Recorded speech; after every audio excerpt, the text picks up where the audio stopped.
is the Glass Cannon Network.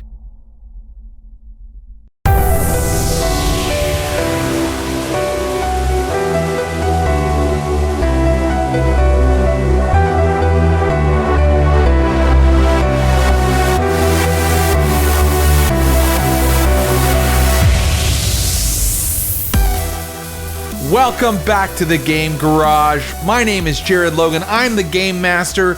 This is a show where we play tabletop role-playing games, and you've come on a special day. We are starting a new series here on the Game Garage tonight, where we are playing a game set in the realistic Middle Ages. We are playing GURPS, the fantastically crunchy rules system from Steve Jackson Games. It is the generic universal role-play system, and we are using that to explore a realistic, historical, medieval life simulator tonight. We are going to travel back to the 14th century, also known as the 1300s, and we are going to find out what life was like in that century. And I have picked three incredible players to help me explore that century. We're all going to do that together. Let me introduce them for you. He's the publisher at Paizo and a great friend of the Naish, Mr. Erik Mona.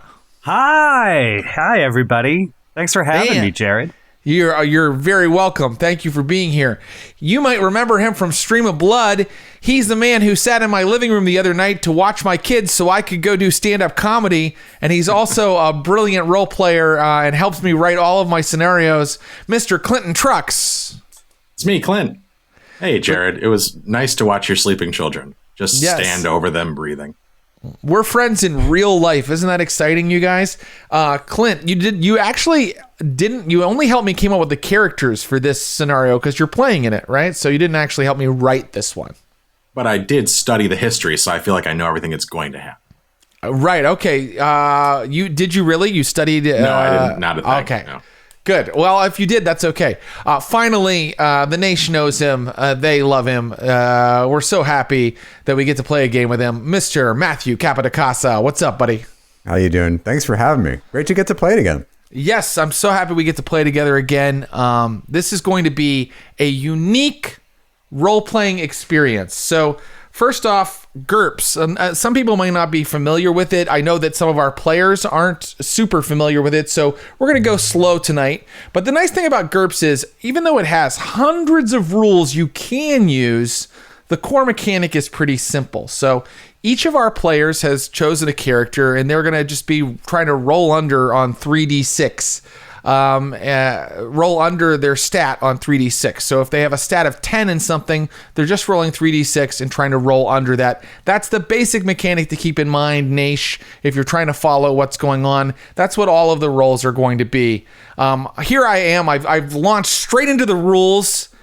We should have taken some more time to get to know each other and have hilarious, wacky banter together. Well, I'll ask this. How much do you guys know about the 14th century? That's a good question. Does anybody know anything about the 14th century? Is this the century that's nasty, brutish, and short? Or is this a little after the lives were brutish and short? Right. So that's a quote, and I forget whose quote it is, but they said that the lives of people in the Middle Ages were nasty, brutish, and short. Yes, this is definitely a century where that would apply. I see. Yeah. Does anybody else have questions? For me, it's like Ren Fair. It's all, any sort of history is all in one place. That's the 1400s, right? Right. We went to the Ren Fair recently, you and I. Sure, but it's pirates. Yes. Pirates show up at the Ren Fair. It's everything. Yeah. Clint, you seem rather reluctant to talk about Ren Fair. Oh, well, bad things happen at Ren Fair. Don't walk behind the tents. What happens at Ren Fair stays at Ren Fair, I think, is the maxim, isn't it? Yeah, we went to Ren Fair. There are orcs and goblins there. There are also fairies. There are also people that look like they come from the Victorian times at Ren Fair. People don't stick to historical verisimilitude at Ren Fair, and it's a problem. I like the idea. A friend of mine recommended going to a Ren Fair and wearing Starfleet uniforms, like you're in a holodeck episode or something. I think that's a solid I'd like to Solid do that. choice. That's a good move. Yeah. The Ren Fair here in Southern California has a special weekend for time travelers. Oh, nice.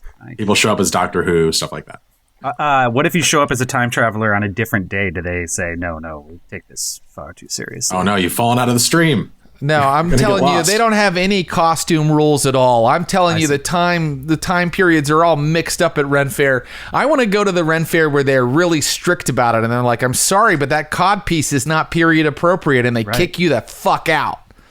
That's where I want to go. Matthew, do you know anything about the 14th century, or have you?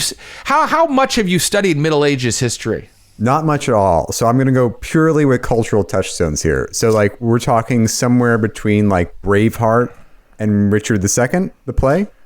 Yeah, I think that it is between that. That's correct. Yeah. That's as much as I know. Yeah, it's a little bit after Braveheart, and it's not too long before Richard Well, I don't know my kings exactly, but I think it's not too long before Richard II. Or maybe I'm thinking of Richard III, which was the one with the hump and the limp that tried to screw everybody over. Big three. That's Big the three. This is before him. We're in Edward II's reign, I think. Yes, we're in 1314. You'd be starting. So tonight we're going to start in 1314, and I do believe that's the reign of Edward II. This is a great time to remind everybody out in Naish land that we are not historians. So even though tonight what we're doing is, a realistic historical drama, as opposed to, there's not going to be any kind of fantasy. There's not going to be any kind of magic. There's not going to be any elves or dwarves or anything, not even horror or conspiracy going on. This is going to be about the real lives and challenges people from this period face. But having said that, we are not historians. We are going to get things wrong.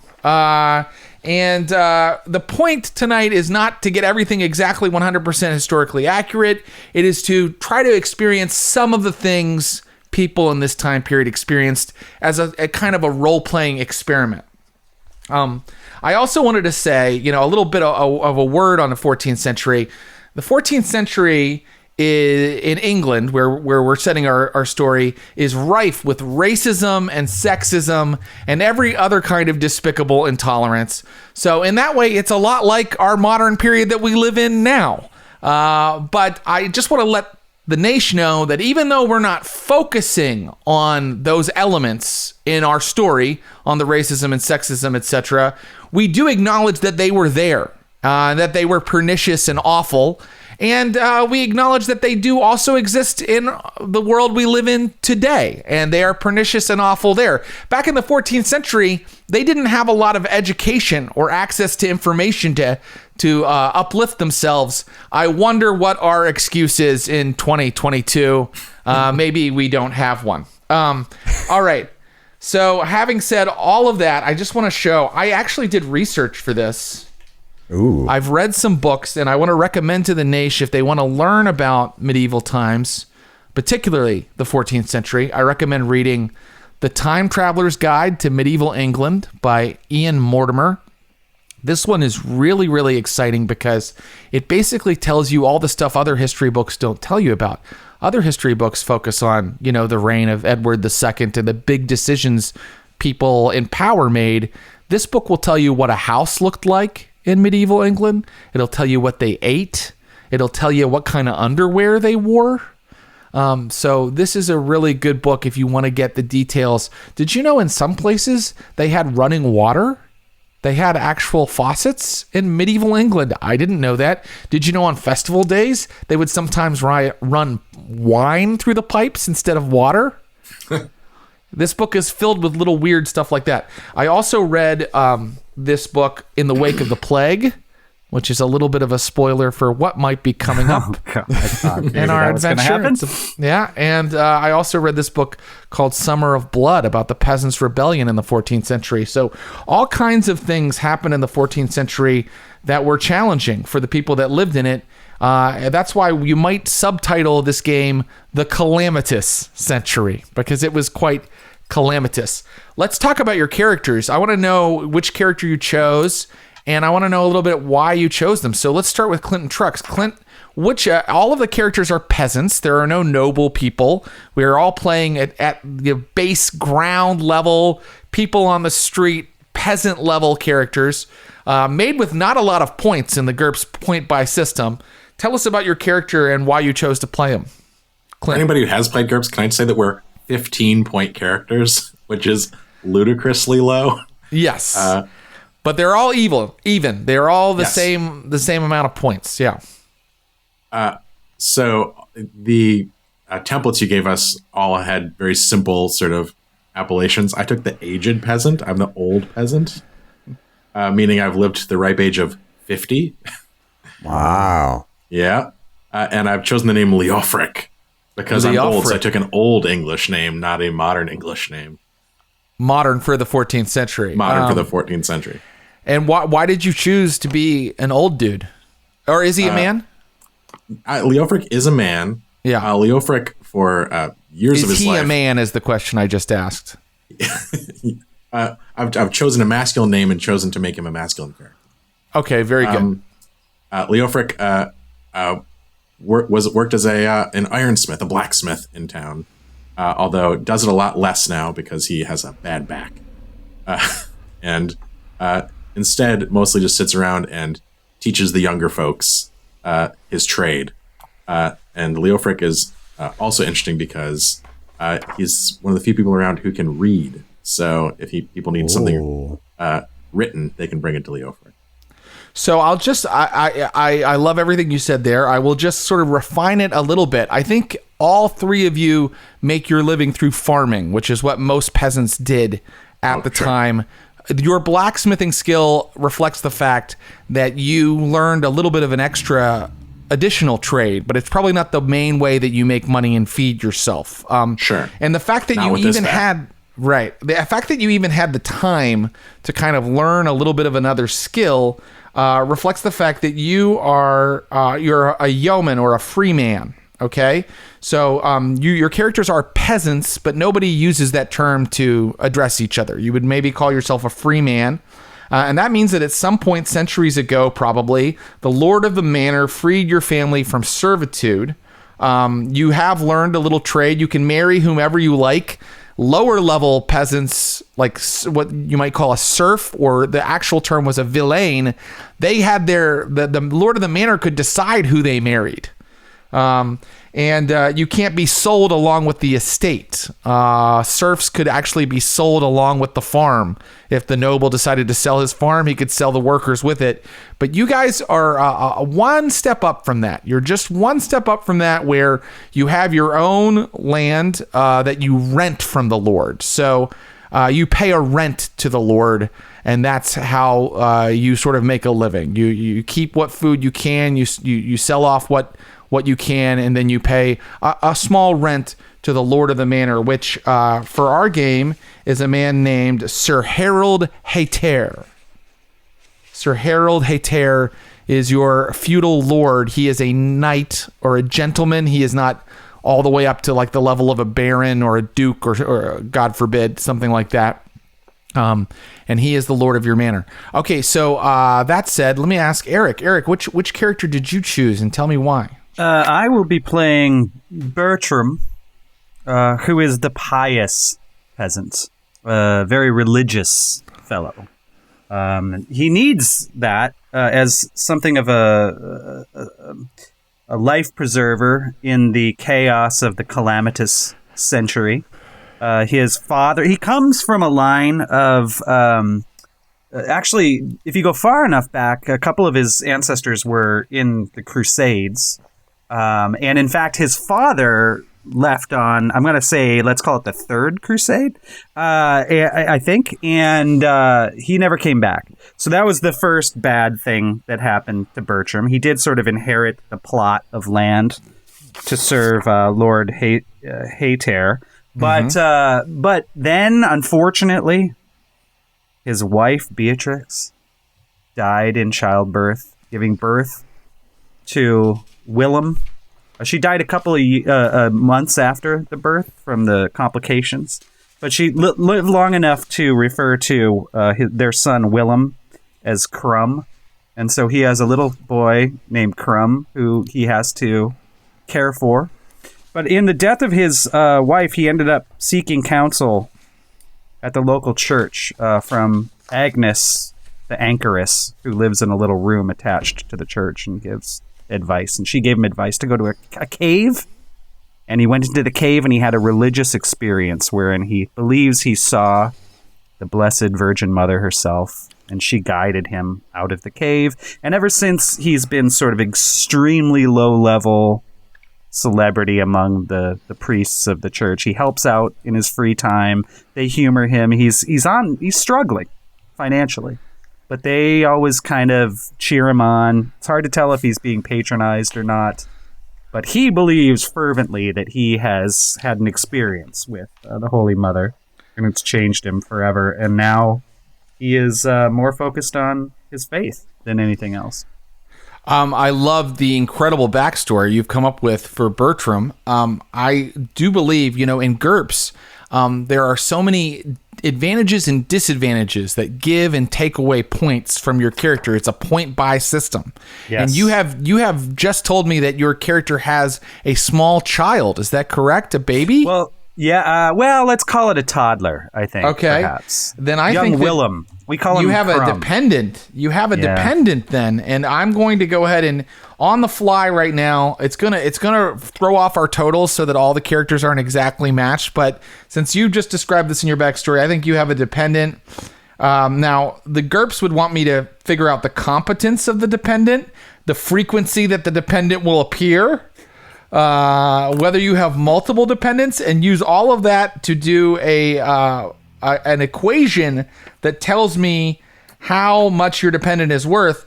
But instead, I'm just going to ask you, how often do you think that did you call him Crumb? Yes, that was my wife's cute nickname because he was just a little leaving. He was a beautiful cake, but it's just how often do you think Crumb will show up? Twice. Well, I think I am gonna give you here. I think Crumb gives you one advantage because this game is going to take place over the entire century. So you have decided that you already have someone who can carry on your legacy into the future of this game. But on the other hand, you've described a toddler for yourself, which is, I mean, I know because I have one, really challenging. So I'm just going to give you 5 points for that. Would you please make sure you put in disadvantages that you have a dependent worth 5 points. He's not going to show up all the time, but and he actually helps you in a way. So I'm only giving you 5 points for it. Okay. And maybe later you'll say, I want to spend those 5 points to get such and such a thing, and we'll figure it out. We'll rule it somehow. If I have to sacrifice my boy like Abraham, I will. Oh, for the 5 points. Oh, poor Willem. It's got dark. Poor Crumb, I think. Okay, let's finally ask Matthew, which character did you choose and why? I chose the fair peasant, mostly because of his secret. I have a disadvantage. It's a secret. Should I keep that secret, or should I reveal that now? You certainly can reveal it if you like. I think that one thing I'd like to establish is that all three of these characters are related in some way. So, Erik, you just said that Bertram's father died. So perhaps you are brothers with a 50-year-old or half brothers with a 50-year-old. What was it again? What's your character's name again, Clint? Oh, Leofric. Leofric. So perhaps you are brothers with Leofric. And I think that it's possible they would be privy to your secret, Matthew, your character's secret. But if the secret got out to the community, it would really hurt you. Do you want to tell the audience about it? I would love to tell the audience about it. I am sleeping with the miller's spouse. So me and the miller's wife have been, she and I have been doing a little bit of some assignations in the silos nearby, perhaps, or the hay piles. A little, yeah. So yes, he also has among his skills, he's also one of my better skills is public speaking, and his IQ is rather low. So I thought he probably has some sort of political aspirations. That's very, very possible. So, you'll see that the fair peasant isn't super skillful at some of the things the other peasants are good at, like farming, but the fair peasant is healthier. The fair peasant is attractive, which means you get a bonus to reaction rolls from various characters. The fair peasant has public speaking and can charm people over. So that's something the other characters cannot do. Should we establish that all three of these characters are brothers? Does that sound... I think that's fun. That's fun. Did we have the same father with various different mothers? It sounds like that's probably what happened, which I don't think would have been completely unheard of back in the year 1314, where we're starting our story. So your father had a yardland of 30 acres, and each of you has inherited just 10 acres, which is not much. And some of that must be left fallow every year. A bad harvest means very hard times for your character. And you may wish that you were a villain, a tenant who is the property of the manor lord, because they often get taken care of because they are assets. You guys are free men, so you rise and fall on your harvest a little bit. Now, each of you as a free man has indulged some other training, so maybe that'll be your saving grace if you were to fall short at harvest time. But I'd like to set a scene now, if I could. I think that we're going to start in autumn of 1314, and I think you've just brought the harvest in, and I think it was a good harvest, and everyone is breaking bread in the home of probably Leofric. Is it Leofric? Leofric. Leofric. I'm going to call him Leo. Oh, and what is your character's name, Matthew? Oh, his name is Wilkie. He's also named William, but he goes by Wilkie. Wilkie. So we have Wilkie, Bertram, and Leofric. Okay, so you're breaking bread in Leofric's home, and this is kind of a unique way I'm going to run this game. I want you to think about what your character's aspirations would be at this point in their life, and then you're going to get an opportunity to try to sort of pursue those aspirations over seasons. So we'll be taking turns, but each turn will be like fall, winter, spring. And I'll ask you to either pick a goal that maybe would take you the entire season to sort of pursue, or set a scene of like one thing that happened to you during that season. Maybe like a smaller, like, something that happened, in a half hour or a day. Something that's maybe doesn't cover the entire season, but you have one scene that season that you can set for yourself. But right now I'm going to start it all off with everybody breaking bread at Leofric's house and sort of discussing the coming winter. So what would you be eating? That's the question, right? So this being a medieval home of not a lot of means, you'd be eating bread. Probably the bread would be hard and brown, and you would use it to scoop up and eat the pottage. Pottage was a stew that was sort of left on the hearth all the time, like non-stop. It just kind of hung over a fire, and pottage would get everything in it that they found a use for everything. So pottage might have leeks in it. It might have radishes. It might have oats. But it was like a kind of a big porridge. And I think this being a happy day where you've just brought in the harvest and you're sort of celebrating, maybe there are bits of bacon in the pottage today. So you're drinking water, and you're eating pottage and brown bread in Leofric's very small, probably what they call bay, probably one bay house, meaning it's kind of one room. Unless Leofric, do you have any family members that live in there with you, do you think? Leofric lives alone. He has tried to marry several times, and it's never quite taken. So he's still looking for someone to share his bay with him. So it's unusual, but it's completely fine to be single. That is an example of a goal you might choose, and you might talk about right now. You might say, Leofric decides that he's going to find a wife to marry in the next couple seasons. And you might talk about that right now. You might say, oh no, I'm gonna expand my farmland. I'm gonna do really well, make some money, and buy more farmland. You might, or another thing, or a third thing I haven't thought of. But just be imaginative and think of anything that you think you'd want your character to do. So here we are. It's nice and warm.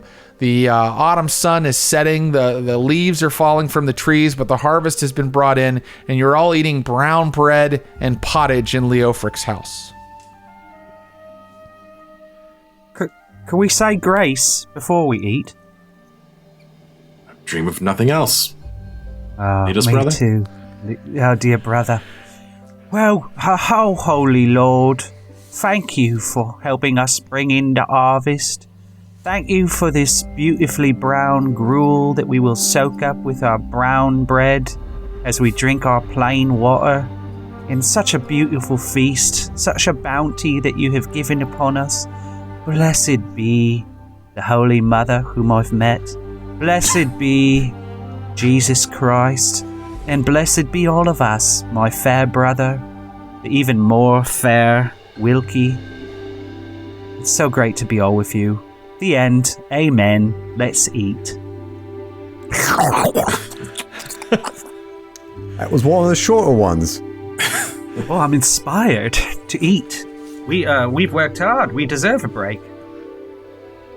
Not all harvests are as bountiful as this one. We should count ourselves lucky. Ready for the winter. I prefer to count us as blessed. Right. What are you guys doing for the winter? I will roll my eyes and look over at Wilkie for a second. Wilkie rolls your eyes back very subtly and with a lot of charm.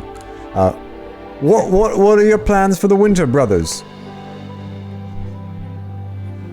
Do you plan to better yourselves in some way?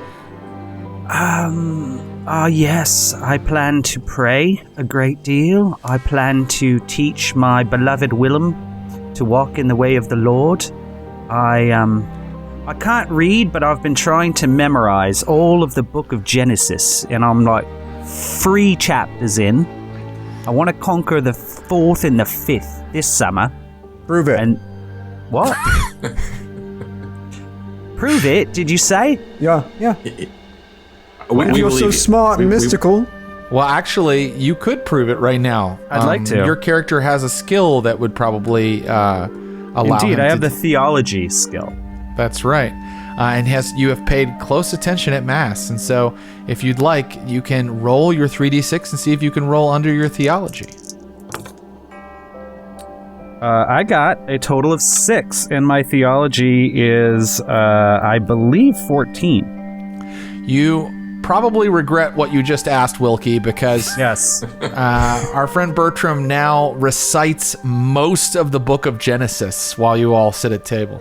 But the good news for you is, if I'm getting my history correct, it's all in Latin, which none of us understand. So it's a phonetic memorization. Oh my God, you're right. It would have been in Latin. Yeah. So you have memorized what the priests say, and you don't even understand it necessarily. You just have memorized all of the weird.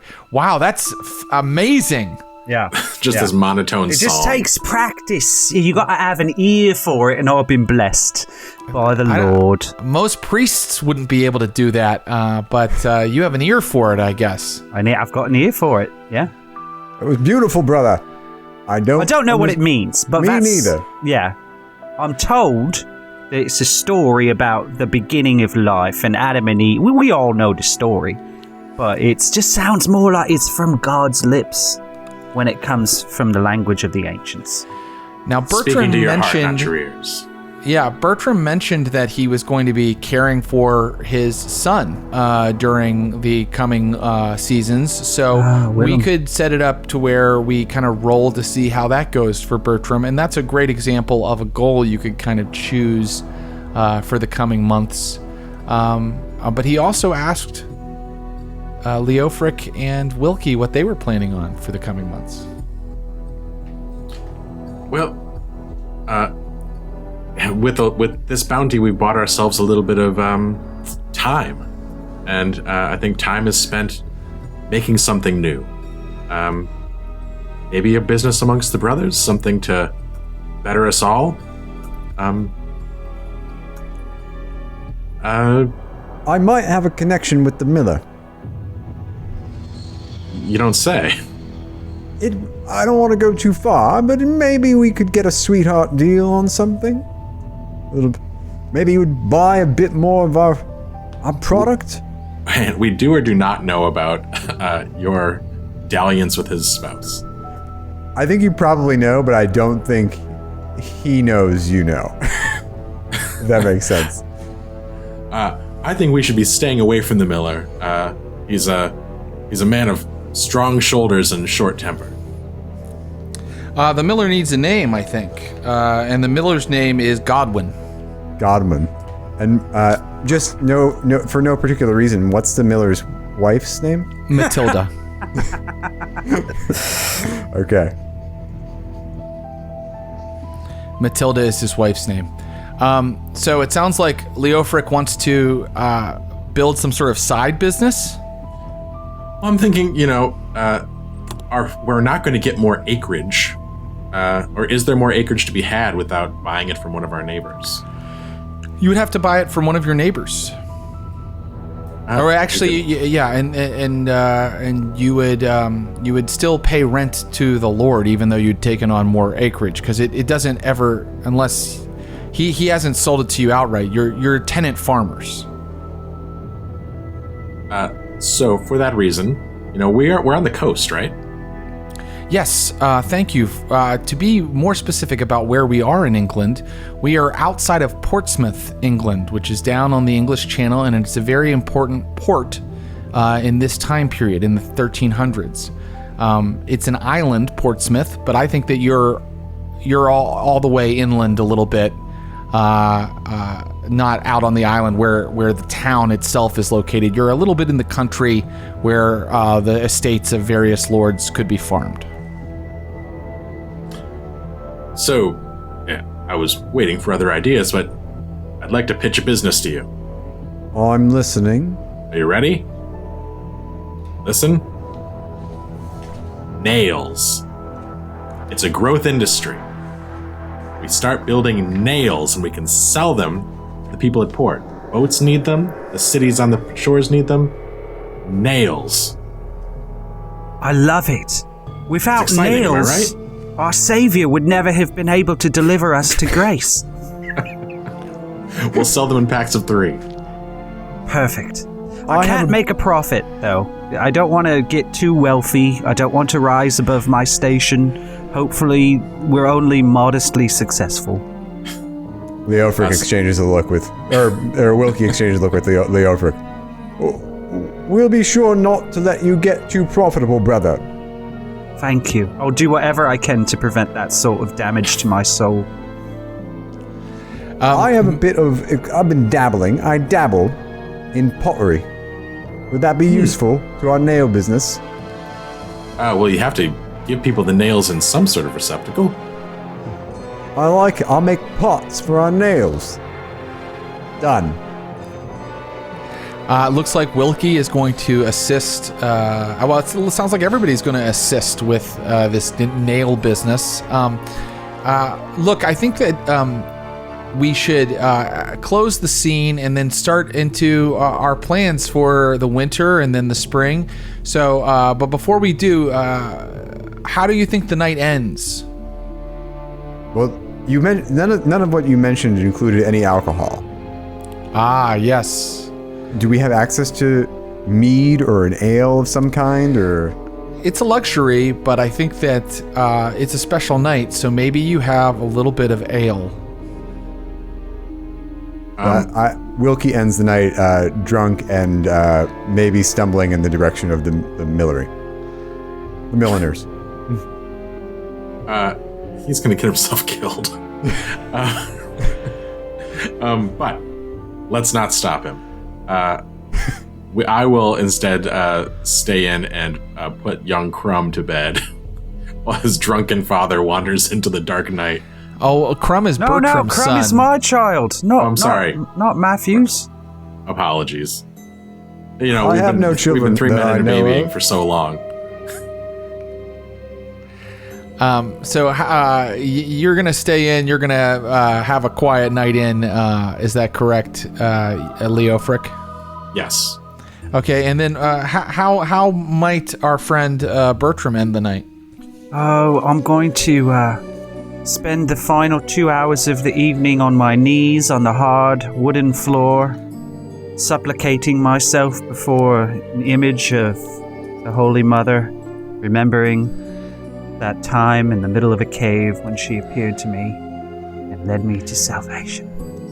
The crazy thing about Bertram is that he's a pretty realistic medieval peasant. The people really were this religious, and they really did believe that they saw visions. They believed that the devil was about in the land.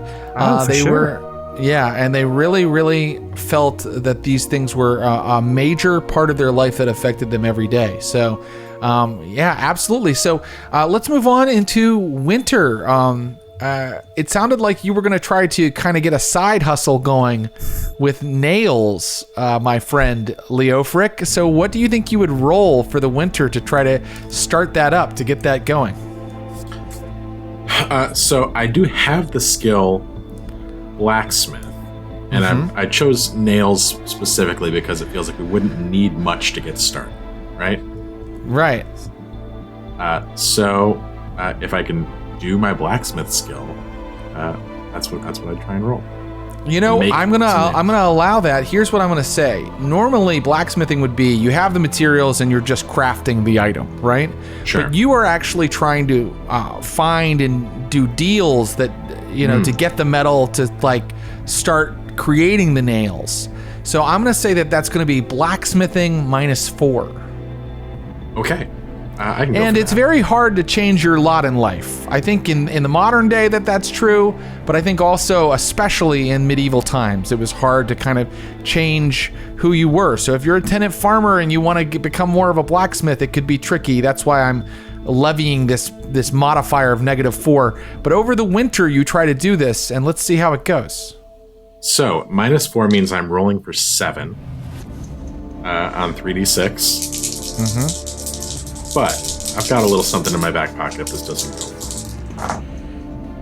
So I have rolled a 7, 8, 9. So that is a failure. However, Leofric is possessed of some degree of luck.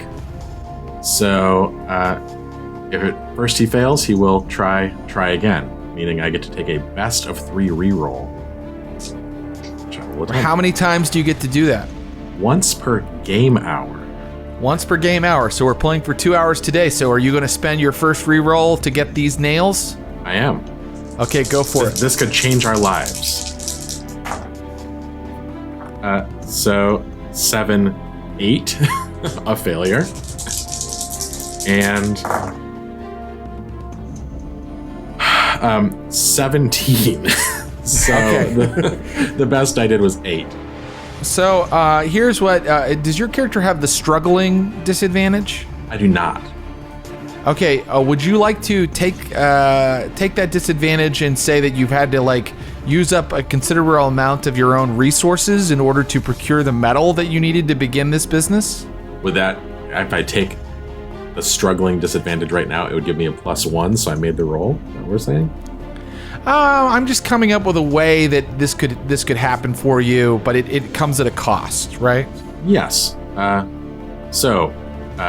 What few resources I had, I've expended here, and I'm now in some amount of debt. Yes. You're ruining yourself with this disastrous nail business idea. You'd think an older man would be wiser, but Leofric always has a scheme. Now I'm going to turn to Wilkie, I think. Wilkie, over the winter, or would you like you can set a specific scene of one thing that happened to you, or you can just, like Leofric just did, pick a goal for the entire winter. What would you like to do? I mean, I kind of want to assist Leofric in our nail business. Well, that would help considerably. How are you going to help? What are you going to roll? I have 2 options. One is that I could roll my pottery to make the packaging for the nails that much more attractive. Yeah. Or I was thinking maybe I could be the face of the business, and I don't know what I would roll for exactly, but I could go out and perhaps try to hawk our wares as a fair and well-liked public speaker.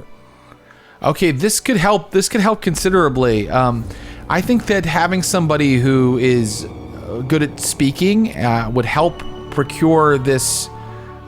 You don't have the. Let me see. The bargaining. There's a skill called bargaining, and you don't have that skill. but you do have a decent IQ. I believe there's a skill called bargaining. Am I right, Mr. Clinton Trucks? Do you remember? I don't believe there is. Maybe barter. Is barter a skill? No, I don't see that either. So I'm just going to make a decision. I think that this is going to be... it's not quite public speaking because you're really trying to like wheel and deal for the metal to make these nails. I think we're probably talking about the merchant skill. The merchant skill. Would you like to try to roll that? It'll be like your IQ at like a slight disadvantage, or you could just work on your pottery. It's up to you. I mean, I think I want to help the business, so I think I'll roll the merchant skill. So I'm gonna take my IQ is a 9. Yeah, let me see what merchant. So one thing that's incredible about GURPS is there's 100 skills and all of them default to something. So it says that merchant defaults to IQ -5. Okay, so that is highly unlikely. What is that? What would you have to roll under? 4. Oh, that is almost impossible. Would you still like to try to attempt it, or would you like to try to work on your pottery instead, or some other thing? No, Wilkie is undaunted, and he will try his hardest to help the business in any way he knows how. So I'm going to roll. Here's one thing that's interesting. A roll of a 3 or 4 is always a critical success. So if you're able to do this, you will have critically succeeded. Okay. Well, let's see what happens. Yeah. I don't have any luck, I don't think. So I have to. So this is. I only get one shot at this. Yeah. Well, I didn't get it. I rolled an 11. An 11. No, so Wilkie is absolutely no help in getting you the. So you guys have managed to procure a little bit of metal, enough that it's kind of really strapped Leofric's funds, but you haven't gotten quite enough to get a full business going selling nails. I'm going to, and that is the winter of 13-14 into 13-15. I'm going to now turn to Bertram. What do you do for the winter of 13-14, 13-15? Well, Bertram is a little bit self-conscious about how much he's going to be able to help with the nail business, and he's even more worried about the nail business being successful to the point that he rises above his station in a way that's going to not work out for anyone. And so he wants to go into Portsmouth town, and see if he can't suss out some opportunities for the business that he could then bring back. Because the one thing he does know is he's pretty well connected in the town of Portsmouth itself. In terms of the way that he likes to stay connected is he really likes listening to the town criers in Portsmouth. So he's going to spend some time listening to the town criers and see if he can learn about any burgeoning business opportunities that might need nails, so I can connect a customer to the business. And he has 3 choices of town criers in Portsmouth. The first is a Welshman named Cianan, and he just kind of delivers the news straight, and it doesn't really play to Bertram's prejudices in a way that he finds helpful. He would never listen to the scurrilous Miss Anne of Brittany, who is a French woman who is spreading foreign propaganda and trying to sort of emphasize the church and things. No.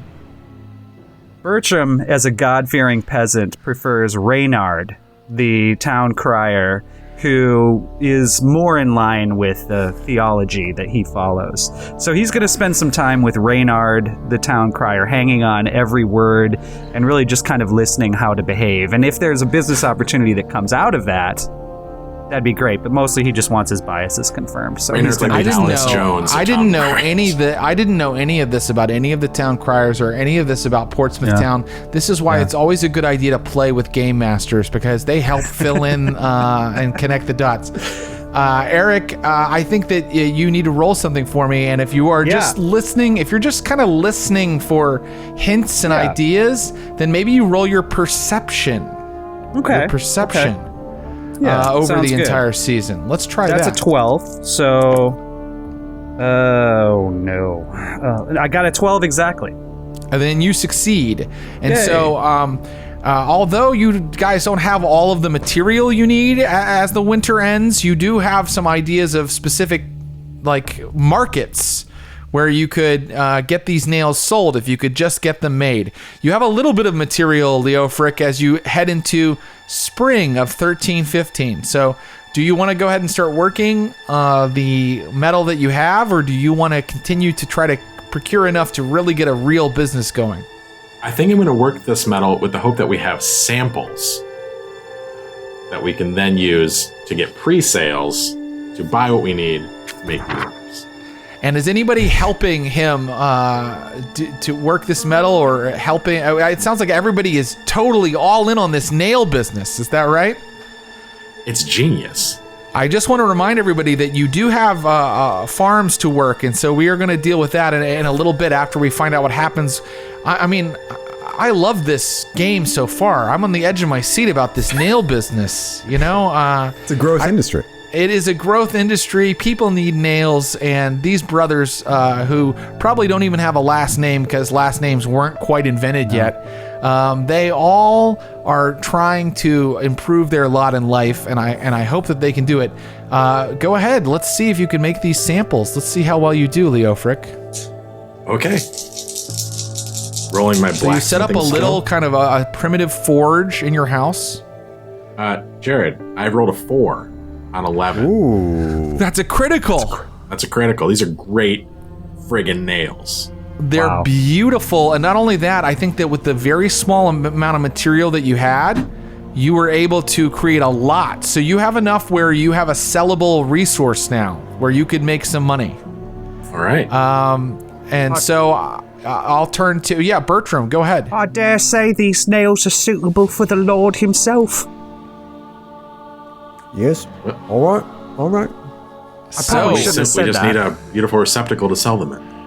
Yes, and I will say that as you finish pounding that last nail out, you look out of your home and you see that rain has started falling.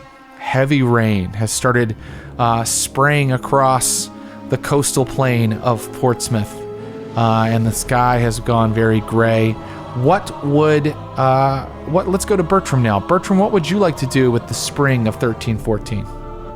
I'm sorry, 1315. We're in 1315 now. I guess I would like to...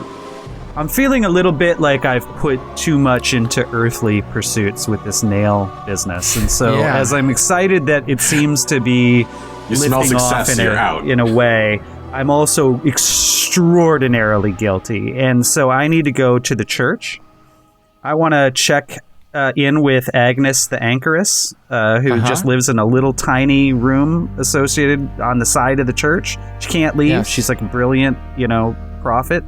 And I hang on her every word, so much so that lately I have been haunted by dreams in which the face of my beloved dead wife Beatrix is kind of like superimposed with Agnes's face in a way that I cannot deal with. But I'm also weirdly attracted to it. But I need her wisdom, but I can't. Yeah, it's just I'm gonna go to the church. Listen to me. Oh, take heed. Yes. Are your ears open to receive the word of our God? My ears are open and my eyes are closed and my brain is empty and it is ready to be filled. Hard times are coming. The judgment of the Lord shall be levied against us all. Man has grown wicked. That's true. Listen. And listening, you hear the sound of the rain against the church, and you also hear a peal of thunder in the sky. Prepare, Bertram. Prepare. The judgment of the Lord is coming. I can feel it. Are you ready to receive his judgment? I stand ready. My arms are open. My mind is open. I just want what is best for my Willem. I will say survive? we should explain what an anchoress is. Oh my God. Basically, our friend Bertram is talking to a holy woman who is sort of walled up inside of the church and who never leaves a tiny sort of cell that she has chosen to take inside of the church. And so from the dark aperture where people speak to Agnes, you are hearing her voice, and she's saying, Willem is another mouth to feed. God helps those who help themselves, Bertram. Prepare. Prepare. There's not much time before his judgment comes. I will prepare. I will raise Willem to the light. Thank you, Agnes. Thank you for your wise words. And as I reflect and stand up, I try to sneak a peek at just the light shining against the contours of her habit through the little hole, and just kind of store that away in the old bank. Sure, yeah. She looks exactly like your departed wife for a moment. Okay, now with that, I gotta go all the way around in the front door, and I'm gonna kneel for like 4 hours and just pray to God at the altarpiece. Very good. Very good. Give me a will roll. Do you see where your willpower score is? It's equal to your IQ. I do. Oh my gosh, I got a 7 under 12.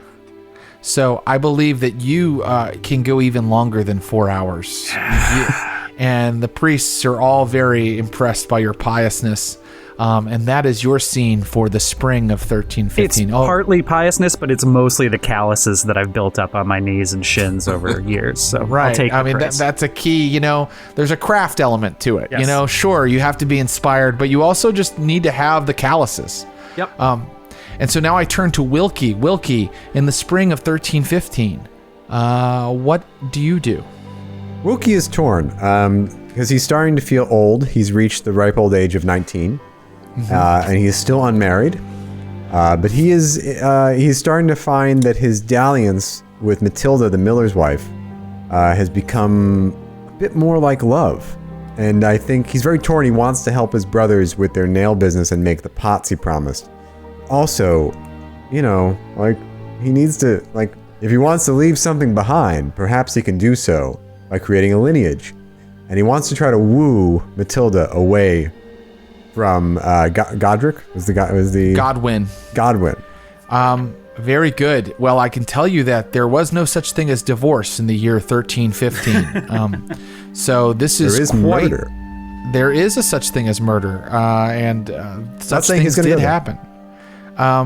So I will tell you that the miller and his wife Matilda are way better off than you. So you're sort of hanging out in a much nicer home when you go and you dally with her.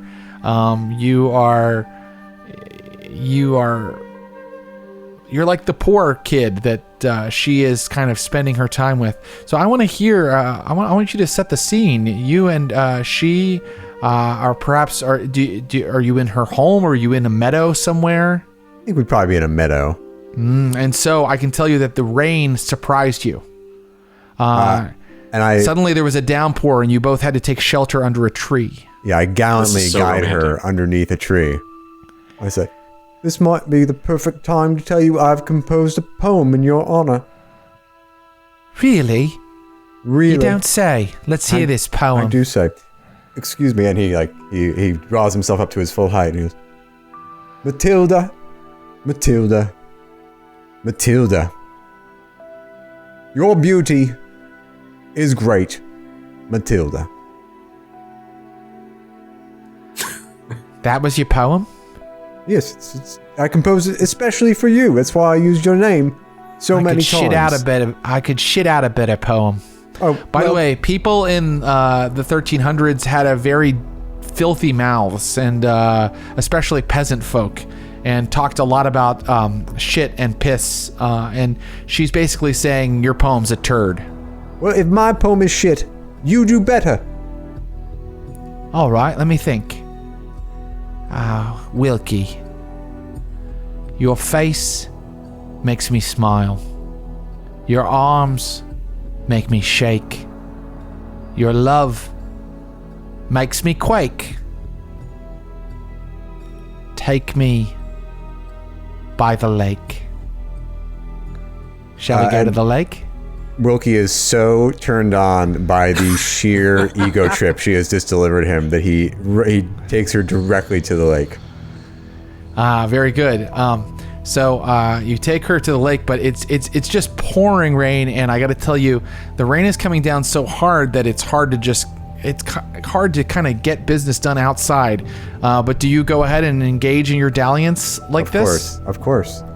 Okay, so the end result is that you are both going to be returning home back to the community thoroughly soaked through in a way that is noticeable and kind of unusual.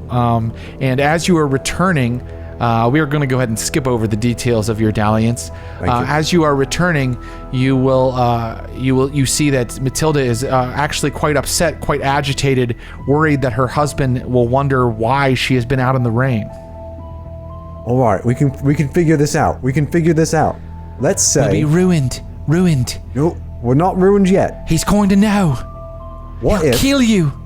He'll kill you, Wilkie. I'd like to see him try. Well, let's say, you were out gathering flowers, wild flowers, and I was out on a business trip for my burgeoning nail business, and then the rain caught you by surprise, and I saved your life, and maybe your husband will reward me for my bravery.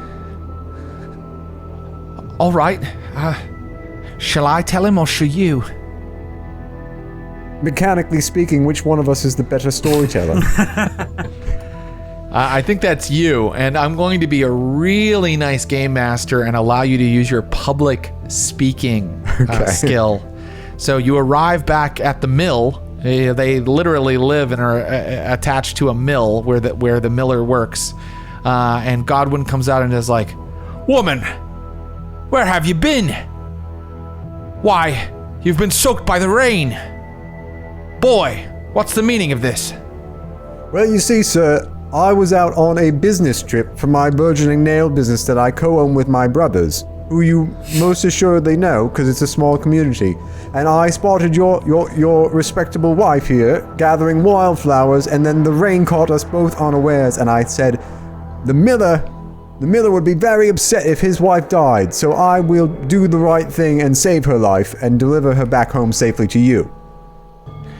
A completely believable story. Go ahead and roll your public speaking skill at +2. Okay. I gotta roll an 11 or under. I rolled a 15. Okay, so I'm gonna say success with a cost. The miller, get in the house, Matilda. He pulls his wife into the house and is like, "I'm watching you, boy. Don't come around here anymore. I've seen you hanging about. God gave you a body to do work, and that's what you should be doing. Not lazing about these parts. Stay away. I'm warning you." And without warning, we are going to take a quick ad break. And when we get back, we are going to learn more about the lives of these three brothers here as we play GURPS on the Glass Cannon Network. Welcome back. It's the 14th century, and we are here with our three peasants who are brothers, and they're trying to start a nail business while also following other passions in their life, their love for God or their love for a married woman.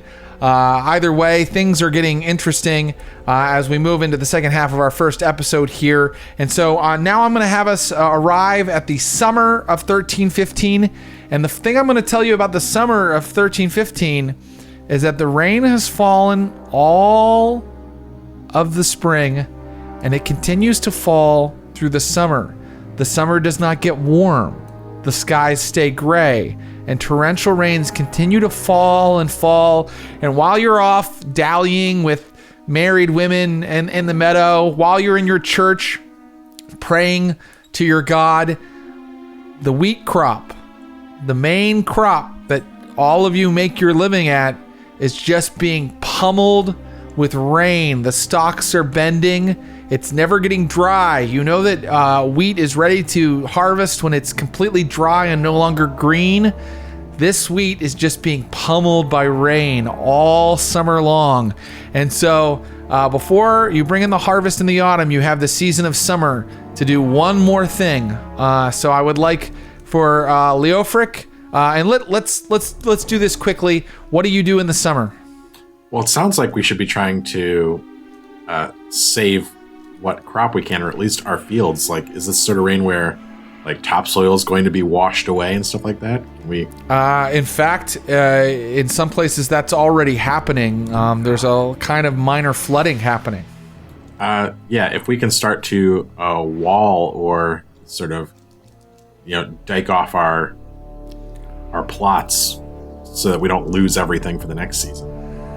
Great. I think that sounds like a farming skill roll. Would you please give me that roll? Sure. Oh, by the way, making a dike against flooding is not a normal everyday farming occurrence. So at -2, please. Sure. This, it might be digging, since I also am not a mason or a carpenter or anything like that. This might just be digging trenches to, redirect water. Yeah, let's see how you do. Rolling for 11, and I got 8, 9, 10. Very well done. So you have already made the process of maybe harvesting some of this crop, saving some of it. You made it a little easier. You've prevented your field from flooding. So very well done. Summer 13-15, Bertram, what do you do? I've been praying to Pope Clement V for months, and nothing is changing with this rain. And so, regretfully, I need to de-emphasize my religious fervor for a moment and really kind of get back to the land. I was raised a farmer. The fields are in trouble. Leofric did a great job with the dikes.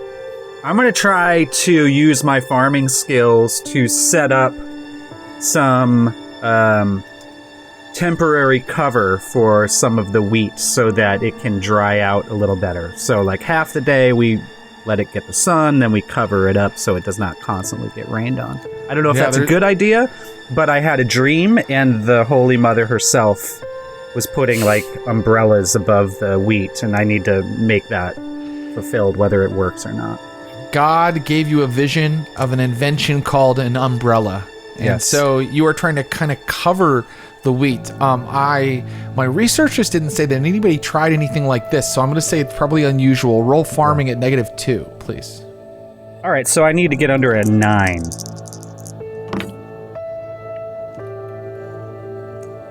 Unfortunately, I got a 10.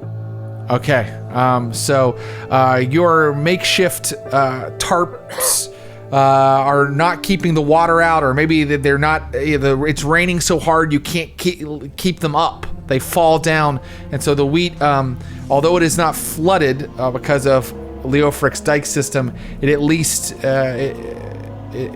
isn't flooded. But your plan did not work, and so now I turn to Wilkie. Wilkie, summer 13-15. What do you do? I think Wilkie also wants to help to save the farm in his own way, and he's going to use his farming skill. I'm just trying to think of something that Wilkie, with his limited intelligence and limitless ego, would come up with to help save the wheat. He could.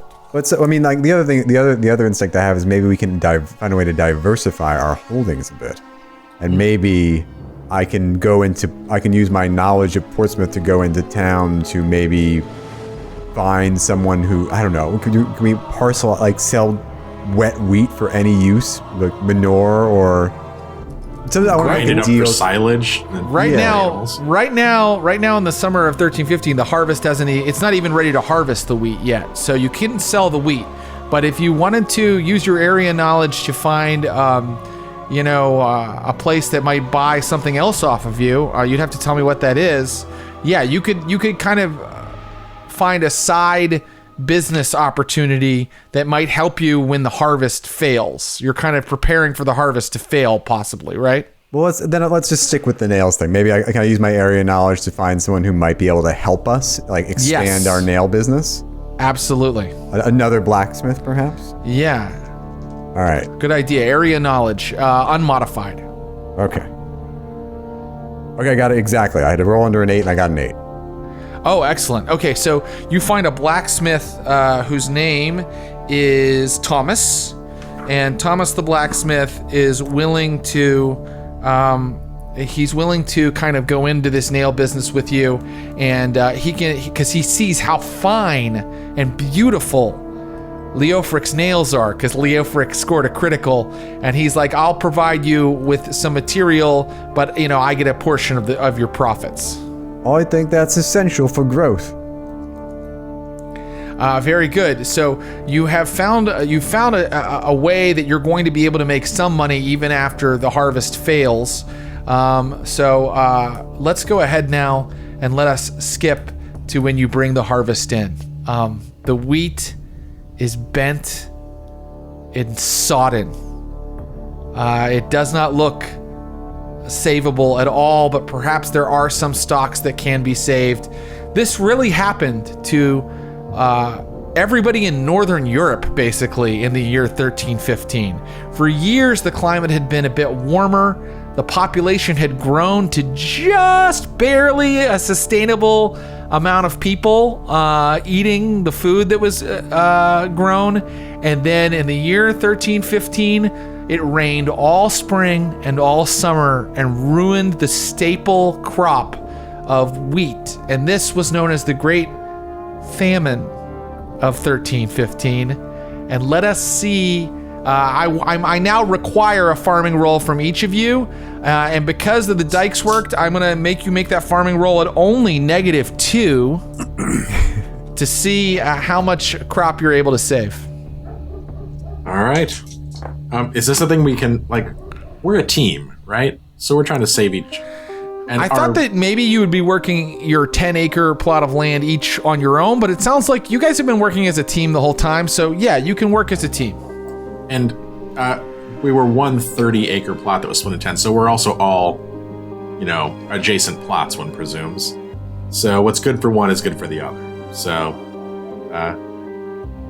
Wilkie got it. I got a 6, which is his farming at a -2. Amazing. Well, I was still lawyering for bonuses, but yes, I'll just go for that.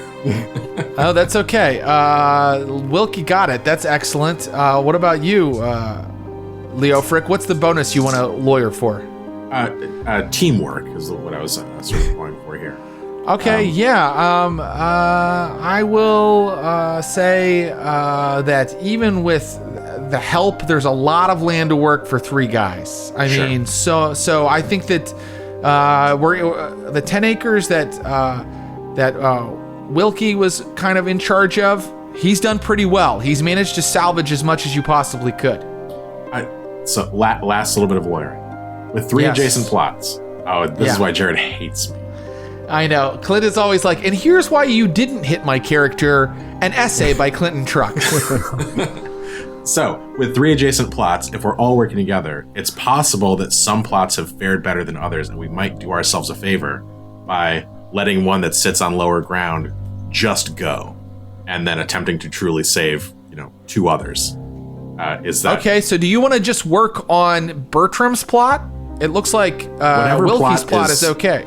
Whatever plot is most savable, right? We're trying to. Okay, it's Bertram's plot.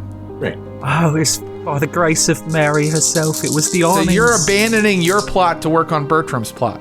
I am prioritizing Bertram's plot with the idea that if any of them can be saved, we can feed all of us. We're just getting a jump on crop rotation by leaving one of the fields fallow. Right. I know. There was a portion, I think I was assuming that there's a portion of each of your 10 acres that you leave fallow anyway, but very well. This time you're really becoming ultra efficient. Go ahead. It's still at -2, my friend. 2 and 5, 7. So I was rolling for a 9. Success. And finally, Bertram, how did you do?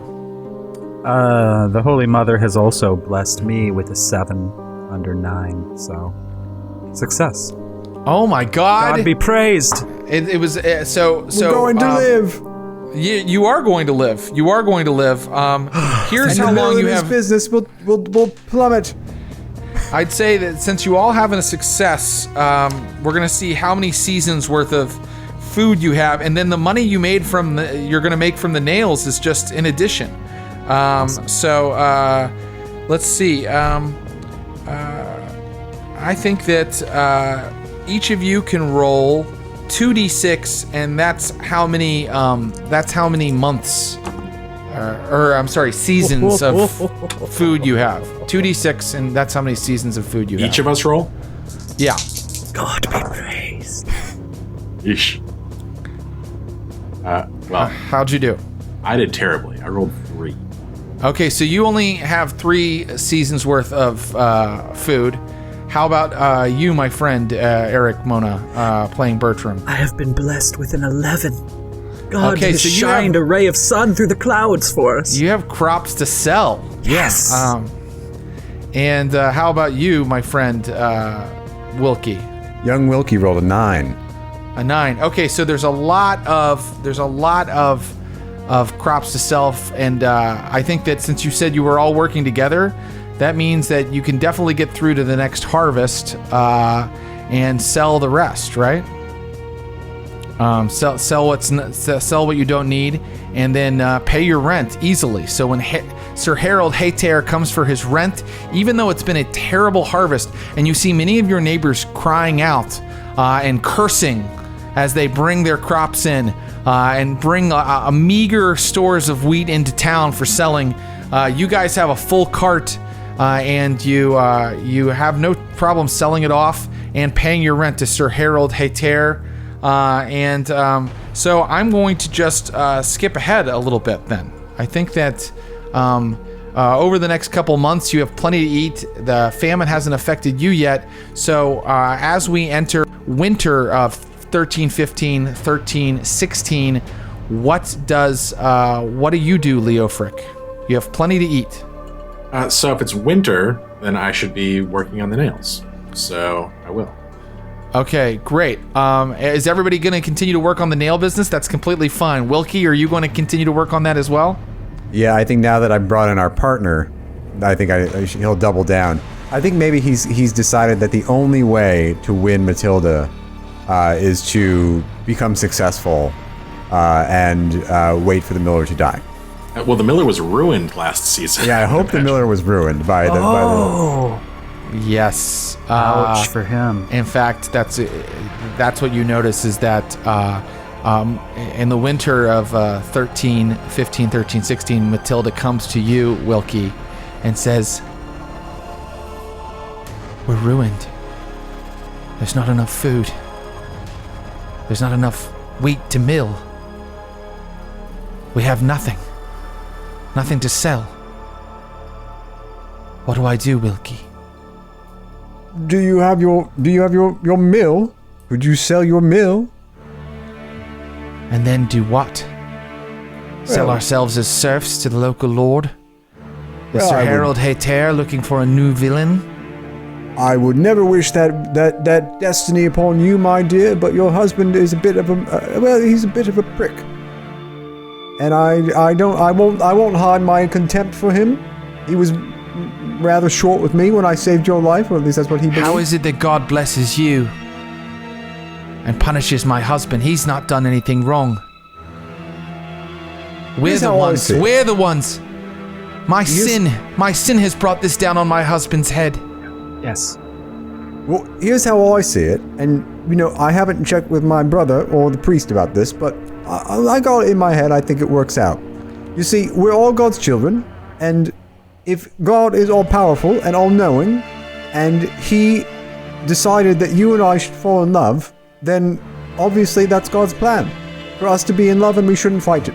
It would be the pious thing to do. You speak blasphemies, Wilkie. I speak my love for you. Is that not enough? You still love her? She's poor now. My love is not about material wealth. Leofric, what are you doing here? Just kidding. And so you profess your love to her and tell her that this isn't God's doing, that she's been ruined, huh? Yes. She says, please, you have more than you need. You and your brothers did very well somehow. Couldn't you spare some for me? I'll figure out some sort of lie to tell my husband of how I got my hands on it. You're asking me to save not your life, but your husband's life. Yes. And if you love me, you'll do this for me. Canny, this Matilda. All right, I'll make you a counter proposal. I'll speak with my brothers. What if we were to buy your mill? You don't know how the first thing about running it. Well, we'd hire your husband to do it. I'll talk to him. She goes to talk to him, and then she and he, Godwin, joins her, come to meet you three brothers at Leofric's house. I understand you've got an offer to make me, yeoman. I turn to Leofric. Oh, to Leofric? Business. Yeah, the business head of the family. Well, I'm quite sorry that, as the rains have fallen, so have your fortunes. But we're a community, and we help each other here. Your mill's doing you no good, whereas we are sitting on plenty of wheat which needs milling.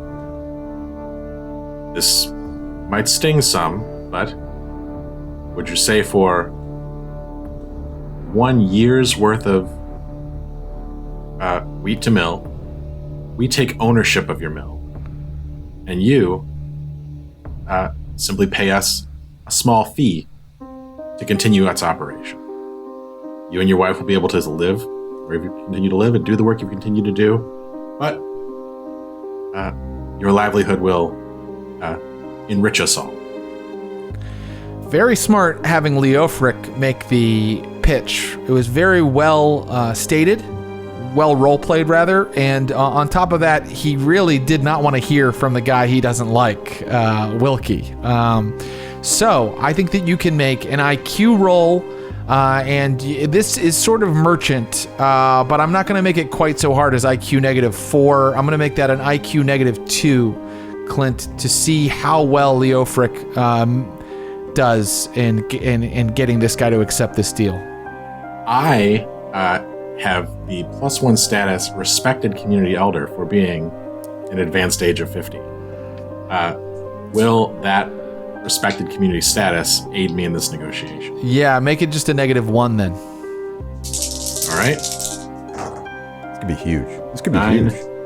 -1 means I'm rolling for 11, and I've rolled a 10. Very good. Fine. I'll pay rent to farmers to do what I would be doing anyway. God has judged us. He's judged this land. And I must pay for our crimes against the Lord like everyone else. But one day, I promise you, I'll buy back my mill. And I'll no longer be beholden to you brothers. And he gives a dirty look to Wilkie. In the meantime, just do your best to live with the dictates of our Lord, and any transgressions you or your wife may have made, repent. You must repent, or you will never fall into the grace of God again.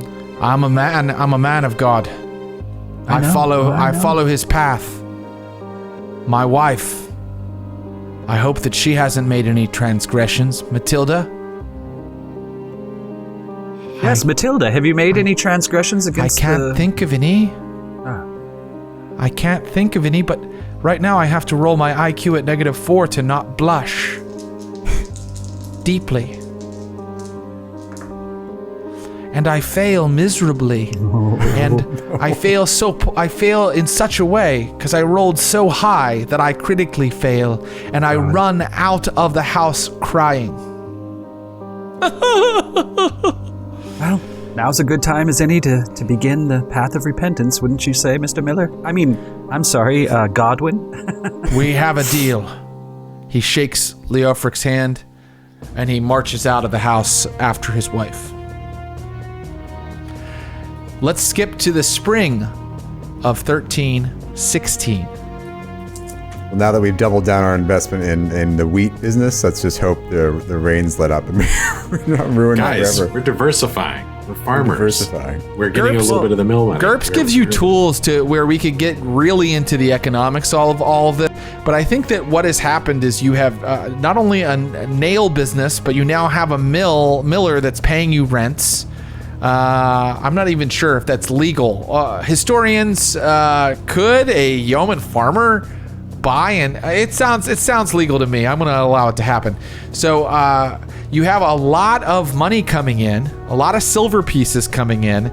And even though the crops were ruined in Leofric's field, you managed to salvage a lot of what was in Wilkie and Bertram's fields. So you have milled that, you have sold it. But in the spring of 1316, the rain continues to fall. And so, what would you like to do in the spring of 1316? Let's start with Wilkie this time. Do whatever I can to expand our nail business. Okay, great.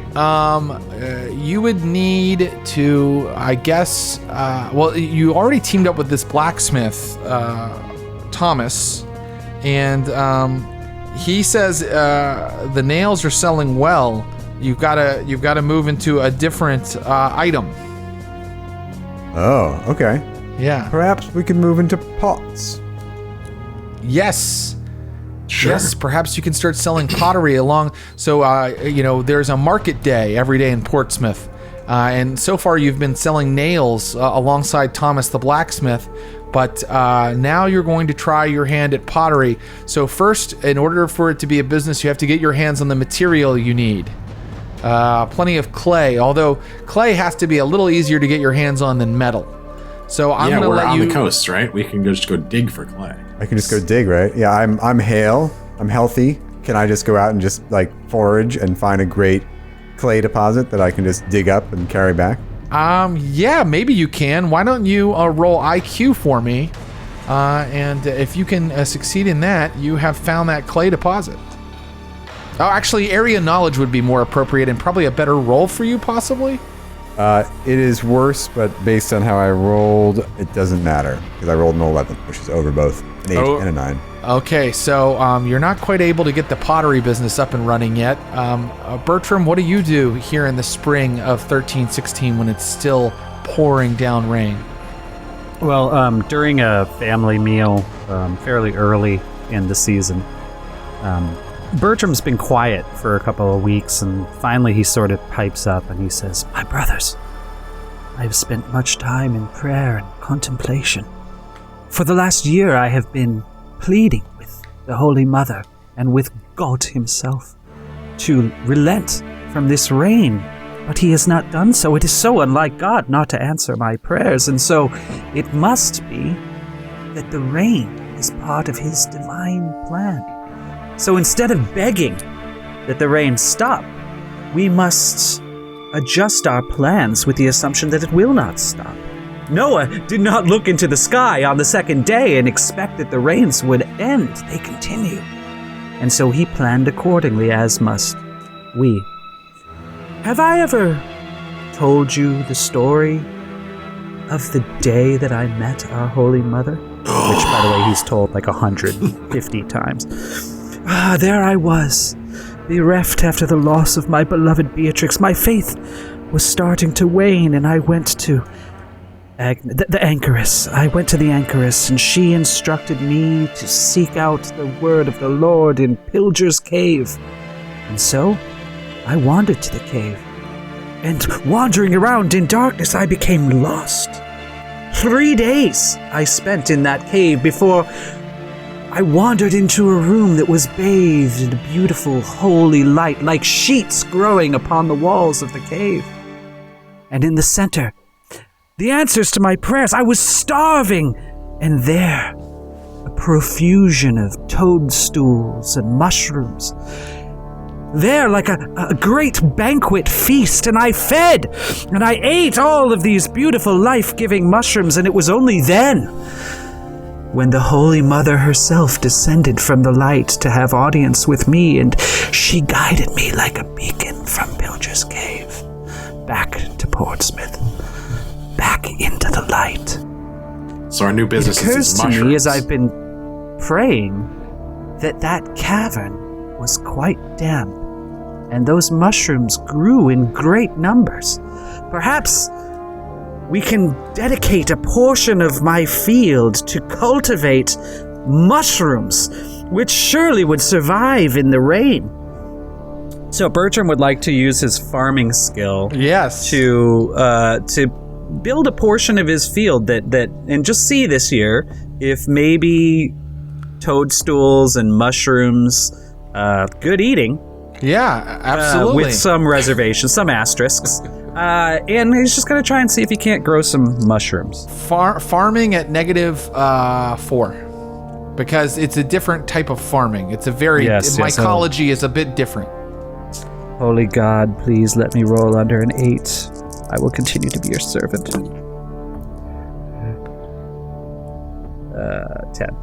Okay, so Bertram has been experimenting with mushrooms all spring, trying to get them to grow in his field, and he's become much more erratic, and his speeches have become longer and weirder. And you haven't quite gotten it to work yet, Bertram, but you still have the summer before the harvest is due to be brought in. So, and finally, Leofric, what do you do with the spring of 1316? Well, to start, I'm going to try and talk Bertram out of this ridiculous plan. Because market day for these mushrooms, in my experience, is in a Starbucks parking lot in the cab of some strange guy's car. So there's just no great place to sell these. You don't want to do it. What? The Mother Tundal in town puts mushrooms in her stew at all times, and it makes it raises the flavor from a 2 to a 3. Are these psilocybin mushrooms? Is he like? It's a wide variety. I'm yes-anding the player, because I love the idea that there are strange mushrooms out in this cave that made him see this vision. So, these mushrooms are probably have a strange effect on people. Yes. Question for you, Bertram. Yes. Perhaps instead of cultivating the mushrooms on our land, maybe we could sell entrance to the cave where you saw the Blessed Mother, and we could make a little profit off of your religiosity. I'm very afraid that the cave is like a maze inside. If we let people in, they may not have the same deliverance that holy God saw fit to deliver unto me. Will you, as a man of God who has walked through the cave, can hire your services as a religious guide and guide them to the sanctuary you found within? Would that not be of service, brother? Leading pilgrimages? Exactly. I kind of like that idea.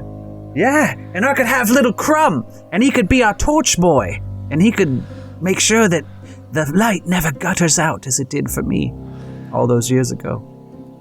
Well, Leofric, you could help them with this, or even say, because Bertram has spent most of his season trying to cultivate the mushrooms in the field, but this is a great idea from Wilkie. Do you want to help them with this idea, or do you want to focus on something else in the spring of 1316? So, if the rains are going to come back and my field is going to lay fallow, at least in terms of growing wheat, what's probably grown is a bunch of grass. I'm going to see about getting some sheep or some other grazing animals that I can sort of to diversify once more, and use my portion for some like grazing animal, like sheep or a cow or something like that. So the animals suffered in the famine of 1315, 1316, because there was no grain to feed them. The animals, got sick eating bad grain. A lot of the animals became diseased, so it's no easy thing to find yourself a new herd you want to get some sheep, right? Well, I'm looking for something that can graze on grasses as opposed to having to be fed from, grains or oats or some other sort of animal feed. Okay, sure. The grasses are not going to fail in hard rains. Grasses will grow in rain. So I'm hoping that we can take advantage of what we got. All right. These brothers just add businesses on top of businesses. You're gonna go for some sheep. Is that correct? Yeah, I'll buy a couple sheep. So Leofric, being the practical sort, isn't interested in your wild mushroom ideas, Bertram. He is going to roll animal handling, but the animals are scarce. People don't want to give them up in these lean times. So you can roll your animal handling at -4, and if you get it, you have procured some sheep for yourself. So -4 is pretty rough. So I'll be rolling for a 7. Okay. But I'll give it a shot. I will say, not counting ad break, it's been an hour. But right, yeah. So you can re-roll. That's correct. Oh, it doesn't matter. A 7. There you go. So you now have sheep grazing on your field. This family is doing very well. You have a lot of different resources to draw on right now. You're making money from the blacksmithing business. You actually were able to sell off a lot of your grain when many of your neighbors were not. Matilda, for example, is suffering. Other neighbors are suffering, but you are not. And now you have some sheep. So you're expanding in this lean time where others are shrinking. And that brings us to the summer of 1316. The sheep are, their wool is sodden, sticking against their bodies as the rain continues to come down. It's not raining as much as it was in 1315, but the seeds that they would take from the wheat and use to plant the next year's crop were mainly destroyed. So you guys haven't had a lot of seeds to plant with. But you had more than others, so I'm going to say that you basically have a chance at a normal crop, even in 1316. So what would you like to do? Let's just start at Leofric again and then go back around. What would you like to do with the summer of 1316?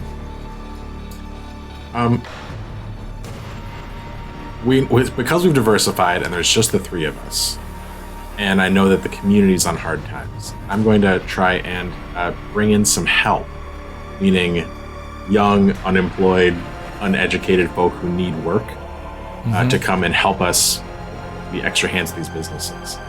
So I know the area, I'm a respect community elder, and I have the teaching skill. So if I bring in somebody to help with the farm, I'll try and teach them farming, blacksmithing, or animal handling. My 3 skills that I can teach. Okay, I love that. Why don't you go ahead and just make an IQ roll to recruit some folks that you're going to pay. 10, 11, 12. My IQ is 12. Okay, you succeed, and so roll a d6, and that's how many new helpers you have brought onto the farm. 3. 3. Okay, so you have 3 farm hands now, and boy, are they happy when you hand them that first bowl of pottage that you pull from your grain stores, the bread that you give them, that you pull from, that you had milled from your grain stores. You're one of the few farmers who are doing well, and they are really happy that you're able to give them a little food and give them a way to make a little bit of silver, a penny or 2 every week. And so let's go ahead and try to teach them how to do something. Do you want to expand on the blacksmithing and the assembly line of nails? Do you want to teach them how to care for the sheep more, or do you want them farming? So I will look to my brothers to weigh in on this. It should be whatever is sort of going to be most fruitful. And I'm going to maybe suggest we pay a fair or more than fair wage so that our community itself doesn't fall apart. People can feed a family, perhaps, on what we might pay. So is how bad is the farming going to be seed-wise here? Or would we make more from our nails, or the sheep need more? Here's how bad the farming is going to be seed-wise. When you go to bring in the harvest this year, you're going to have to roll at a -4. Oof. Yeah. If Wilkie decides to roll farming, he's rolling only for a crit. So maybe if it's that bad, maybe we throw all in on farming, and knowing that we're going to do better than everybody else because we at least have hands, right? We can do more to protect the crops. Like, we might actually have to start feeding our neighbors and stuff if it gets really, really bad. And if we want to protect our burgeoning milling business, we're going to need some wheat. Exactly. Nails are only going to be, like, if we make money off nails, we'll be paying 4 times the cost to buy grain to eat anyway, right? So I think probably the grain is probably our best bet. What do you guys think? So you're going to teach all of the new the new helpers how to be farmhands, basically. Yes. Okay, great. Let's do a teaching roll to see if you can teach them farming. Okay. And guess what? I would have given you negatives to teach people harder things like blacksmithing and maybe animal handling, but these guys already a little bit know how to farm. You're teaching them how to farm in a famine. Let's go for it. Rolling my teaching skill. Oh, boy. I have rolled a 17. I'm going to use luck. Yeah, you'll need to roll luck, yeah.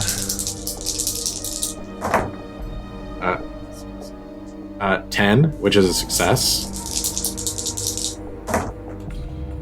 And 4. Okay. Wow. So as luck would have it, you have picked, you have just recruited just the right people. You didn't get anybody who's lazy or duplicitous or so hungry that they're willing to do anything to survive. You got some stalwart, God-fearing men. And because you were lucky in that way, you were also lucky in the way that they were intelligent enough to learn your teachings. And now you have 3 more people, but paying them a living wage is tough. Sure. And I think that I'm going to rule that that's going to take down some of your resources a little bit. Meaning, will that depend on what we bring in? Like, we don't know how well we're going to do yet. Right? We don't know how well we're going to do. That's right. Okay, so that was your summer of 13-16. What about Bertram? Leofric, do you want to start the pilgrimage business, taking people into the cave, or do you want to do something else? No, not just yet. I want to hold on to that because the harvest is coming, and I think if we don't focus specifically on the farming, we're going to be in deep trouble. So I'm going to... And also, Bertram's interested in the cave scouting operation, but he's not first and foremost a capitalist. So he doesn't really care about the business side of things so long as it doesn't get in the way of his piety. And speaking of which, Leofric has instructed the newcomers in the ways of the land, as we knew he would do. But Bertram wants to make sure that their spiritual needs are seen to as well. So what he's going to focus on over the summer, and this is him helping with the farming, is he wants to really make it like a sort of a religious commune sort of experience, like even more prayer, they need to understand that if it wasn't probably for the awnings that the Virgin told us to put up, even though it didn't seem like it worked, it was clearly part of the recipe that made our farm so successful. And so it's imperative that they understand the role played by the Blessed Virgin. You may roll theology. Yes, exactly. And unmodified. I think that's a great explanation of what's happening.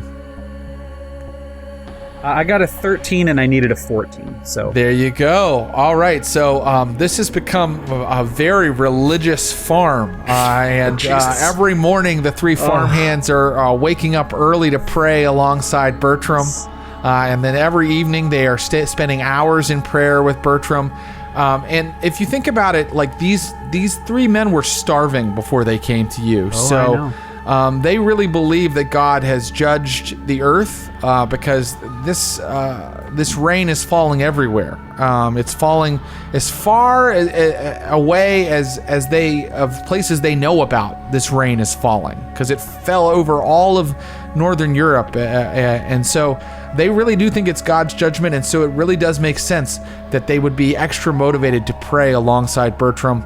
And I'm just kind of tallying up the bonuses here you'll get for using these guys here when we get to the autumn, which is next. But first, Wilkie, what do you do with the summer of 13-16? I mean, should I roll farming, or do we think that our new farmhands have our farming under control?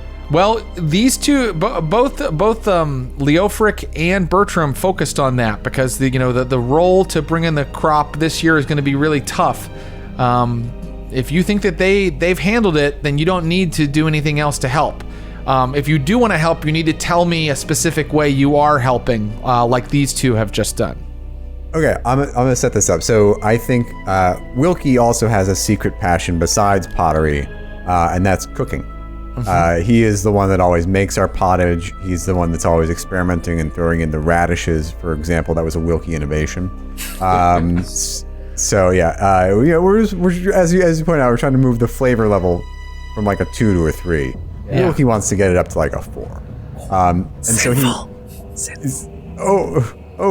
Yeah, but Wilkie wants to provide it to the workers to add extra incentive. Like, not only are we paying them a fair wage, but we offer them the best food in the community.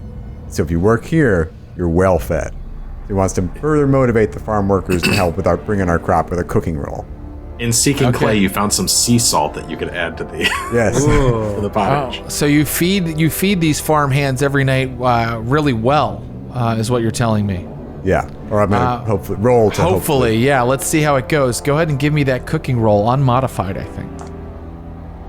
Okay, I got it. 7 under 9. Excellent. These guys are well paid. They are motivated by the safety of their very everlasting soul, and they are well fed. They are going to give you a bonus to your farming roll.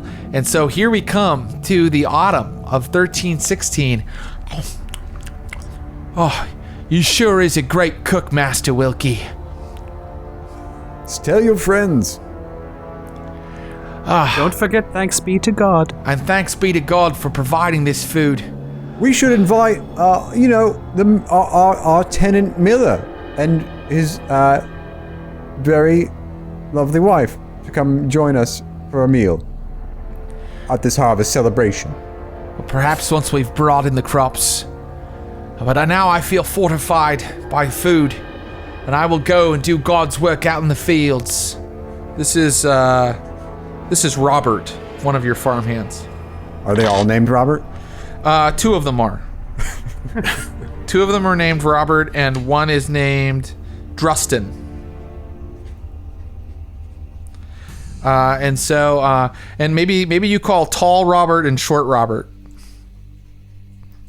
And so they head out into the fields. And so in the autumn of 1316, the second year of the Great Famine, most people did not have enough seeds to plant, but you guys have prepared for this by creating the ultimate team of farmhands. And so instead of a -4 to your farming roll, I'm going to say each farmhand gives you a +1. And so now I'm going to let you guys roll at a -1 to your farming to see how it goes. Great. That's pretty good. So here we go, Leofric. All right. Rolling for a 10. And are we still leaving one of the fields fallow? Well, it's instead being used for sheep, right? Right, that's right. Okay, that's right. Okay, go ahead. So rolling for a 10, and I rolled a 6. Excellently done. Okay, and how about Bertram? Would you like to roll farming to see how it goes? Yes, I should roll a 10, and I rolled an 8. Blessed be. Oh, excellent. And how about you, Wilkie? I'm rolling for a 7, and I rolled a 7. Nice. Holy shit. Great year. Okay. Truly, we are blessed. God be praised. God be praised. Also it's so Matilda. funny. Sometimes when you play Dungeons and Dragons or a game like that, or Pathfinder, you get an enemy monster and you set it up against your players, and they just bowl over it in minutes. And I feel like that's what my players have done to the Great Famine of 1315 and 1316. They kept locking combos and taking it out, but we have one final scene to set. which is I think that during weeks later, after you've brought all your crops in, and once again you have managed to salvage. Let's be clear, there were realities. Nobody had a full crop. Nobody. But you have managed to salvage just enough to sell off some and feed you, to pay your rent and to feed yourselves. Again, this year you have done that. Not only that, you have your side businesses, which allow you to kind of pay your workers and kind of keep yourselves solvent. So you guys did a lot of good work, kind of strategizing all of that. But the final scene I'd like to set is that as you are sitting with your farmhands and with Godwin the miller and with his wife Matilda, and you're having a meal like the one you had that started all of this, all the way back in the autumn of 1314, 2 years ago. And people are even smiling a little bit. Maybe this will be the end of the famine. Maybe things will get better. You hear from outside, Leofric! I will go to the window and look outside. You see a group of people. You see a group of 7 or so people standing outside holding torches. Locals? The voice sounded familiar. I will turn to my brothers and ask them to find stout clubs or cudgels, and then I will open the door with a smile. Also, let's bring tall and short Robert, and also Justin. Oh, Dirty Justin. Dirty Justin. You recognize some of the leaders of this group. There's a man named Adelbert. Gerald is another one of them, a man from the town. Morcant. These are local men from your community. But as you look at them, you see that something is wrong with them. First of all, they are gaunt to the point of all being almost skeletal. But on top of that, they have a red rash across their face and neck. And you can just barely see it in the firelight. And they're like, having dinner, are you? Oh, just at our prayers. Seems that you've done all right for yourselves over these many months. Hard work, and we are blessed.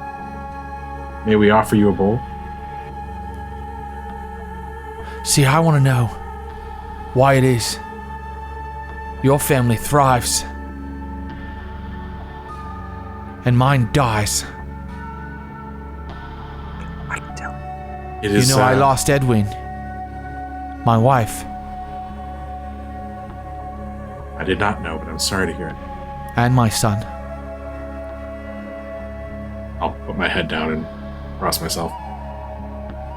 Yeah, we all do. Yeah. Were you going to say something, Bertram? I too have lost a wife, and I know the pain that brings. There is only one solace, and it happens to be the reason that our farm has thrived. Go to the church. Throw yourself to the feet of the Virgin, and she will guide you through these difficult times, just as she has guided us. Gerald pipes up and he goes, so simple. Gerald says, sweet words, but we know what's going on here. You all have made some sort of deal with the devil. That's why your crops come in good every year. You're cheating God. We know you're in league with Satan. That's how you've been so lucky. Morcant, it's not true. The community has struggled, and as have we. We've done our best to share our bounty with those who've not been as prosperous as ourselves, and you'll find no fine repast on our table. We eat simply, and we struggle to keep this community on its feet. They start to push their way into the house. They're gonna barge our way into the house? Uh-huh. Jeez. Brothers, there's no need to fight. We would welcome all of our community. We are not in league with the devil. Have you met Bertram? He's obnoxious as shit. Please, come in. Share in our pottage. Please let us share what meager profits we've been able to eke out of this dreadful season. 7 men are trying to enter, and they will start eating your pottage if that's what you're offering. Are you 7 poxy men? 7 poxy men. Oh yeah, I forgot about the pox. Oh yeah, do you want to let them into your hearth and let them have a bowl of pottage each? Please let me bring the pottage to you. We'll bring, I shall serve you, your humble servant. No, they're not gonna let you serve them outside in the cold, because it has become cold here in the autumn. They are pushing their way in, and you can do something to stop them if you'd like. But they are pushing their way in, and they're like, yeah, we'll take a bowl. They still think that your offer of food is on the table, so they're gonna push their way in unless you do something. Gentlemen, my bay is already straining with the people it contains, but you have our hospitality still. Let me take you to wherever it is I'm keeping our sheep warm from the weather, and we'll bring the food to you. Okay, I think you're adopting a strategy that was similar to what Wilkie was saying. You guys are really wanting to convince them not to go into the house. So Wilkie, I'll allow you to roll your public speaking if you'd want to convince them to go out there. Yeah, it's a lovely little hovel. I fail. 11 over 9. They push their way into the house. Holy God! They begin ladling food out of your pot into bowls, and they're eating it greedily. And they're even pulling, they push Matilda aside and start shoveling food into their mouth off of her plate. Wilkie, seeing this, leaps to defend Matilda's honor. So does Godwin, and so you both leap kind of into each other. And he's like, I can defend my own wife's honor, knave. In my house. My brother's house. He says, Oi, stand back, ye men, or I shall make you regret this offer of hospitality. That's what Godwin says to the men who have shoved their way into their house. And they look up from where they've been shoveling. Pottage is dripping down their faces. Their faces are covered in a red rash. And you look, and there's madness in their eyes. And what you may or may not know is that they are probably suffering from ergotism. People would eat grain that had been infected with, that's right, fungus, and certain things that shouldn't be on the grain. They would eat really poor grain, and it would make them kind of go mad. So Godwin is picking a fight with them right now. There are 7 men in here. We should not be picking them. Wilkie cannily decides not to interfere in the fight between Godwin and 7 other men. Bertram. Wilkie stands back like, okay. Very well. You defend your own wife. I'll stand back. Bertram steps forward and is like, Guests, let us pray, and let us not forget the greatest flavor enhancer that our family has determined in all of these years. And he reaches into his pouch and he starts putting a handful of the mushrooms from the failed experiment that still were around, and he's just gonna throw those in the bowls that they're scarfing down. Oh, interesting. Okay, so he's trying to overdose them. So he needs to. Yeah, this is very interesting. So Bertram, you need to somehow convince them to add, and it's not going to be hard because they're hungry. You need to somehow convince them to add this to their bowls without them thinking that you're trying something. I'd like to do it in the form of a blessing and a prayer that guests should enjoy the full bounty of what the Virgin has blessed us with. It's a sacrament. And see if I can't kind of just sneak it in that way. I think that's a smart way for you to strategize doing this. I think that because you're trying a deception at the same time you are trying a blessing, I want you to roll your theology at -3. All right.